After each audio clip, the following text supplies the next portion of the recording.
धार्मिक संस्थानों द्वारा श्रीमद् भगवद गीता को बांटना या बेचना कितना उचित है।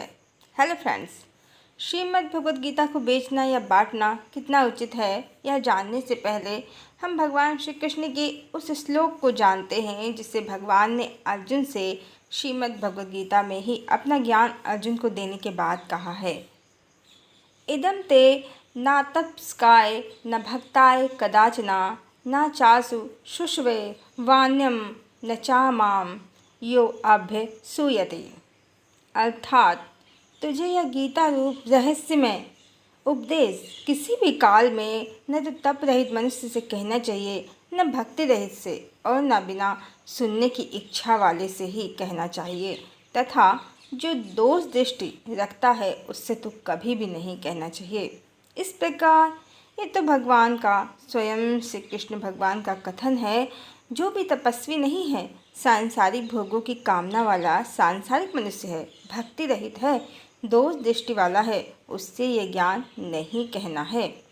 और धार्मिक संस्थान क्या कर रहे हैं? स्वयं भगवान के कथन का उल्लंघन कर रहे हैं। राह चलते किसी को बिना जाने समझे गीता बांटना सर्वथा गलत है और बेचना तो अपराध ही है। ज्ञान और भक्ति बेचने और खरीदने की चीज़ नहीं है। बड़ी श्रद्धा से कोई जिज्ञासु या भक्त अपने जीवन को तपस्वी सा बनाकर गीता को श्रवण करने का अधिकारी होता है। इसी कारण प्राचीन काल में जब कोई विद्वान राज दरबार में श्रीमद् भगवद गीता का पाठ करते थे तो राजा उनसे कहते थे कि आप पहले स्वयं इसका 10, 12, 15 बार अध्ययन करके आएं, तब पाठ करें, जिससे हमें उचित ज्ञान और उचित मार्गदर्शन मिल सके। गीता कोई साधारण पुस्तक नहीं है, स्वयं भगवान की वाणी है। इसे कहने वाला और सुनने वाला दोनों ही तपस्वी होने चाहिए। ये सरे बाजार आम पुस्तकों की तरह इसे बांटना इसका अपमान है और इसे बेचना तो भगवत अपराध है। और आजकल जो धार्मिक संस्थान ऐसा कर रहे हैं वो व्यापार कर रहे हैं। पर ध्यान रहे, धर्म और व्यापार दो अलग अलग उद्देश्य हैं। किसी व्यापारी का व्यापार उसका धर्म हो सकता है, किंतु किसी धर्मवान का, किसी भक्त का धर्म उसका व्यापार नहीं हो सकता। और धार्मिक संस्थानों से गीता खरीदने के बजाय किसी पुस्तक की दुकान से यदि आप श्रीमद् भगवद गीता को अपनी श्रद्धा और अपनी इच्छा से पढ़ने के लिए ले आते हैं तो उनका भी भला होता है, जो ज्ञान की पुस्तकों को अपनी दुकान में स्थान और सम्मान देते हैं, और आपका भी भला होता है। अगर ये तर्क है कि धार्मिक संस्थानों का पैसा सरकार को मिलता है, सरकार को लाभ होता है, तो सरकार का लाभ तो आम जनता के लिए ही है। तो सीधे सीधे आम जनता किसी आम दुकानदार से यदि हम श्रीमद् भगवद गीता खरीदते हैं तो क्या यह लाभ सीधे सीधे आम जनता को नहीं मिल रहा है? इस प्रकार ये तर्क तो बिल्कुल ही निराधार है सरकार को लाभ पहुंचाने का। वास्तव में घोर कलयुग है ये, और धार्मिक संस्थान टीकाटंबर आडंबर करके धर्म का व्यापार मात्र कर रहे हैं। और सबसे दुखद बात यह है कि आम जनता जो जानती ही नहीं है कि श्रीमद् भगवद गीता का मूल स्वरूप क्या है, इन धार्मिक संस्थानों की एडिट की गई गीता खरीद लेती है, जिससे उसे जानकारी भी गलत गलत मिल जाती है। गॉड और डेमी गॉड जैसे विवाद पैदा होने लगते हैं, जबकि श्रीमद् भगवद गीता में भगवान ने डेमी गॉड जैसी कोई बात नहीं कही है, ना ही किसी देवी देवता को अपना दास बताया है। सिर्फ एडिट की गई गीता पढ़ने वाले ही दुर्गा, शंकर, विष्णु, नारायण और कृष्ण में भेद करते हैं, क्योंकि वहाँ श्लोकों को परिवर्तित कर उसका मूल अर्थ बदल दिया गया है। नारायण को कहीं कहीं जीवात्मा तक बता दिया गया है, कृष्ण भगवान को परम भगवान सिद्ध करने के लिए, जबकि मूल गीता में ऐसा कुछ भी नहीं है।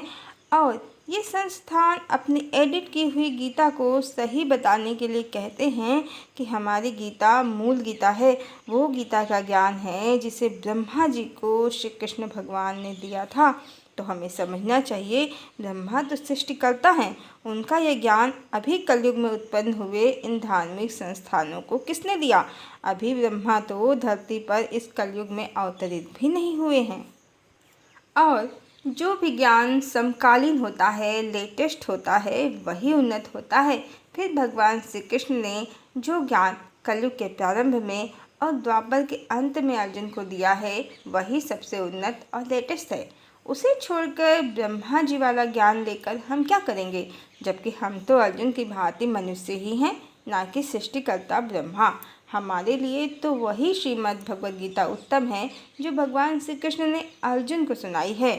गीता यदि पढ़ने की इच्छा हो तो कोशिश यही करनी चाहिए कि सबसे कम एडिट की गई श्रीमद् भगवद गीता ही पढ़ी जाए, क्योंकि आजकल धार्मिक संस्थान श्रीमद् भगवद गीता में भगवान की जगह अपना मत डालने से नहीं चूकते, जिस कारण ज्ञान मिलने की जगह अज्ञान मिल जाता है।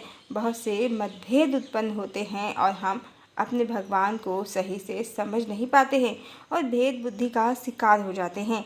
ज्ञान और भक्ति तो मिलती नहीं, भेद बुद्धि अवश्य मिल जाती है और हम धर्म से पतित हो जाते हैं।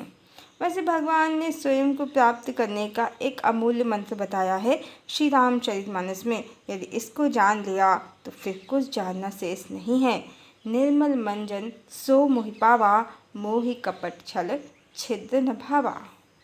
और यदि किसी पुस्तक में जिसे श्रीमद् भगवद गीता नाम दिया हो संस्था ने, उसके श्लोक भगवान के इस मत से विरोधाभास रखते हों, भगवान के अवतारों में उनके विभिन्न स्वरूपों में भेद बुद्धि रखते हों, तो विवेक बुद्धि आपके पास है कि आपके भगवान का वचन नहीं है, ये उस संस्था के शब्द हैं, भगवान के नहीं।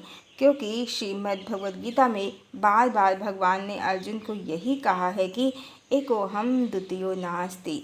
स्पष्ट है कि उनके अतिरिक्त कोई अन्य है ही नहीं, तो उनसे छोटा या बड़ा या उनका दास कोई है, ये तो संभव ही नहीं है। वो ही वायु जल अग्नि आकाश पृथ्वी जड़ और चेतन सब में प्रकाशित हो रहे हैं। हरि ओम।